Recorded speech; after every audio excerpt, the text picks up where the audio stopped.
வந்து பாருங்க ஒரு தொட்டியில் இருந்த செடி இது இப்போ ரீபாட்டிங் அப்படின்னு சொல்லிட்டு சொல்கிறாங்க. அவங்களுடைய சொல் வழக்கில் இந்த செடியை வந்து மறுநடவு செய்கிறது எப்படின்னு சொல்லிட்டு நமக்கு சொல்லி தர போகிறாங்க.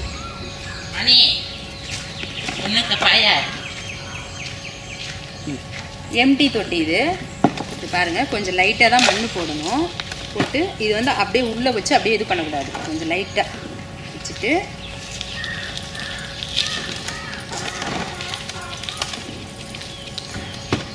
இந்த மண்ணில் என்னென்ன இருக்குமா கலந்து? இந்த மண்ணில் வந்து மண்புழு உரம், மாட்டு சாண உரம். மண்புழு உரம் இருந்தால் மண்புழு உரம் யூஸ் பண்ணுங்கள், இல்லைன்னா மாட்டு சாண உரம்.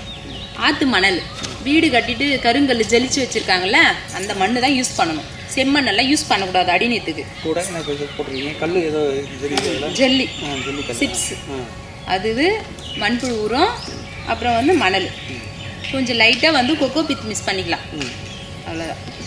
இப்போ ரீபாட் பண்ணியாச்சு. பண்ணிட்ட பிறகு தண்ணி ஊற்றலாமா வேணாமா? ஊற்றலாம்.